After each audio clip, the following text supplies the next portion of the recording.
This is my first time in your physical presence, but you have been with me through many times, and through a whole range of emotions, the whole scale. My questions today are about sex and death. Which Next.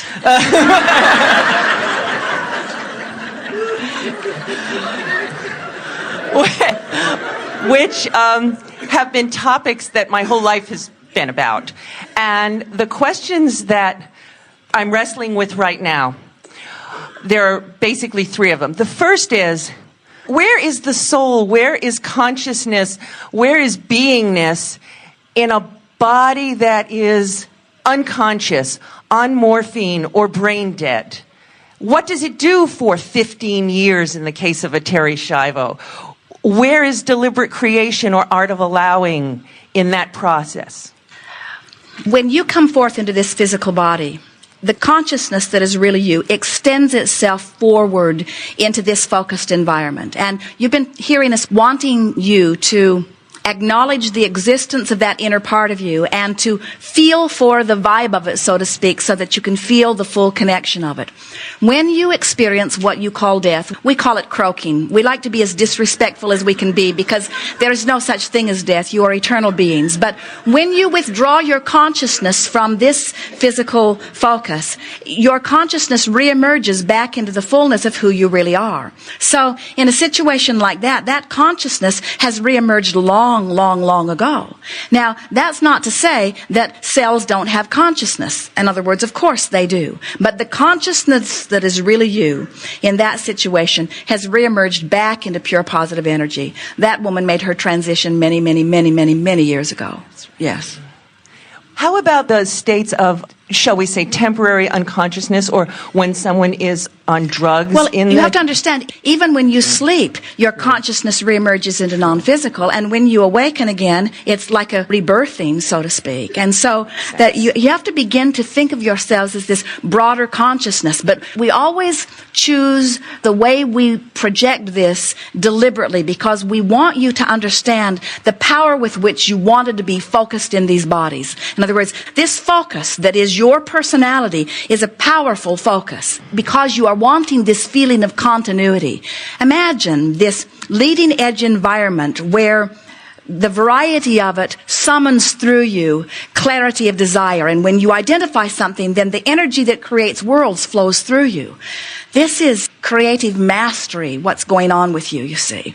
And when you are no longer focused in this physical body, you withdraw that consciousness. And in that death experience, there's not a moment's disassociation. There's not a moment's misunderstanding of who you are. You come into full consciousness of who you are. Jerry had an experience years ago where he was riding in the back of a pickup truck with some children, and their father was driving the truck. And their father said, "We're going down this mountain, and don't worry, I don't have any brakes on the truck, but it's been like that for a long time, and I just use my gears to slow down." And Jerry is thinking, this is not the best idea of things that I've ever done, but his own children are in the back of the truck, so apparently he knows what he's talking about. So, all right. And so Jerry and the children have flashlights. They're studying a Spanish lesson, and they are rolling down the highway, and now Jerry can hear this driver trying to get the truck geared down, and he can hear that it's not going in. Jerry can hear that he's trying. He can hear the gears grinding, but it's not happening. So he said to the children, "Well, it's been really fun, but this is it." And the truck rolled over. The man was wise enough that he turned it into the hillside rather than off the cliff, and the truck turned upside down and came down on top of them and knocked Jerry unconscious. And when he regained consciousness, he said, "Well, now I'm not worried about death." He said this in a gathering like this. "Now I'm not worried about death because I know that there's something, and then there's nothing." And we said, "No, that's not what death is like. Death is like something. So in other words, death is like super consciousness. Death is like coming back into the wholeness of who you really are. Death is like leaving behind all doubt and worry and fear, all that stuff down there on that end of the scale. All that stuff that is vibrationally not even close to who you really are. All that you leave behind. So death really is an orgasm. No, really. I work with this. Oh, it is better than that. But the thing you have to understand is, as you have spent time in your physical body, and you have worked your way up the emotional scale on a variety of topics. In other words, your mother who made you feel depressed, you've worked through it and now you're in love with her again. And not having enough money, which made you feel lost and forsaken, and you've worked your way up and now you're abundant. And so now you're in this place because you've been paying attention to your vibrations and you are tuned in, tapped in, turned on. You are in vibrational alignment with who you are. You're living happily ever after. You're living your vitality and your clarity. You're sure of yourself. You're feeling joy and love. You're clear-minded. You know what's going on. Your body feels good. You have energy. In other words, you are tuned in, tapped in, turned on. You are alive in the fullest sense of the word. And now, for whatever reason, you make your transition into non-physical. Sometimes it's a conscious decision, sometimes not. As you make that transition to the non-physical, from that place of being in connection most of the time, the vibrational relativity would not be as great for you as if you were someone who had lived a long time in depression. You see, the way something feels to you is about its vibrational relevance to where you were before, you see. But everyone who makes their transition, without exception, experiences the relief of the release of resistance. And as you reemerge into that pure positive energy, knowing fully who you are, you never look back with a moment's regret. Sexuality, in its purest sense of the word, is not so different from full connection. In other words, when you are in alignment with who you are, the sexual energy and the spiritual energy, there is not any difference in it. But you can be experiencing sexuality just like you can be experiencing any other subject from the framework of resistance, and it's a whole other thing. The subject of sexuality is not in and of itself spirituality, but sexuality combined with your connection to who you are, now that's an orgasm. Yes. Oh, Abraham, you completely nailed it. You totally rock. Thank you. I feel so much better.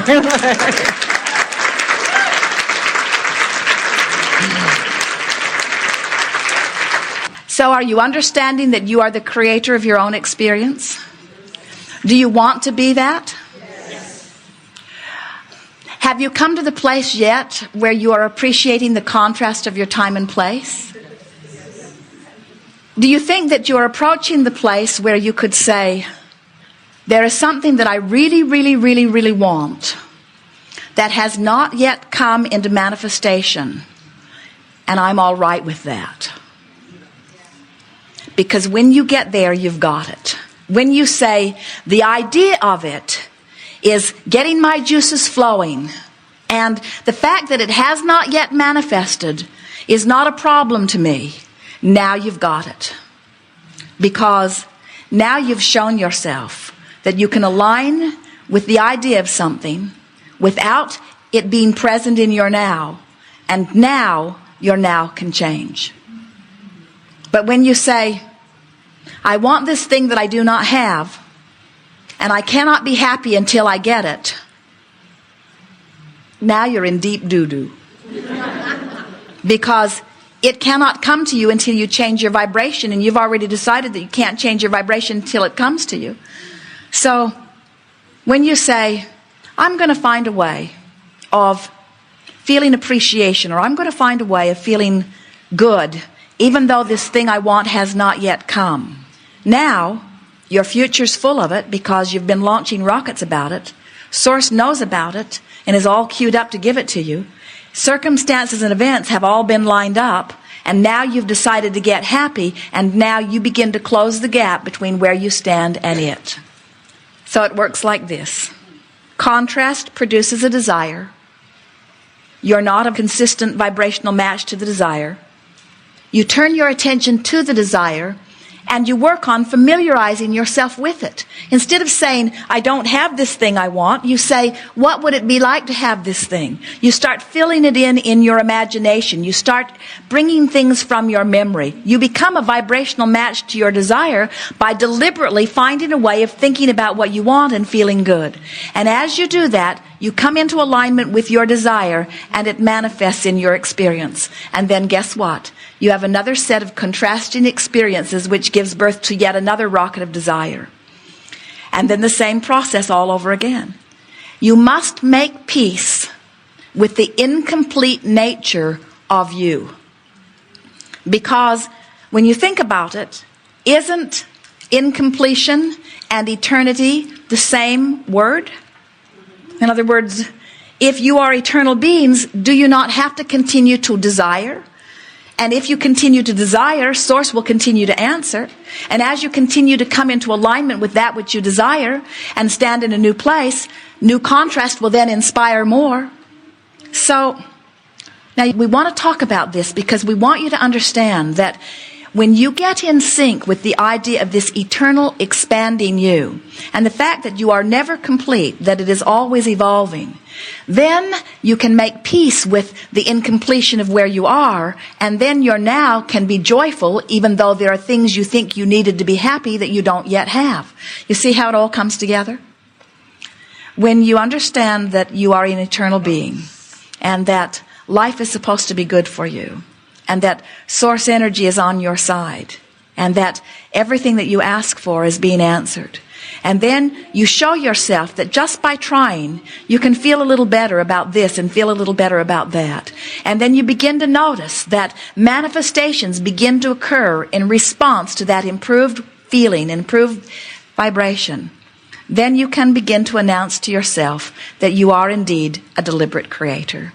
And then you can come to understand that there is nothing that you cannot be or do or have. We have enjoyed this interaction immensely. It is delicious to interact with those like you who are coming more and more in every day to understand who you are. It is our desire that you lighten up about this. We all make far too much of this, really we do. We want you to just be more playful. Look for humor in more things. Give more people the benefit of the doubt. Give yourself the benefit of the doubt. Make more lists of positive aspects. Make longer lists of things that you love about different situations and people. Tune yourself to the best things of your life. Begin to talk about the things in your life that you like most and keep those most active in your vibration.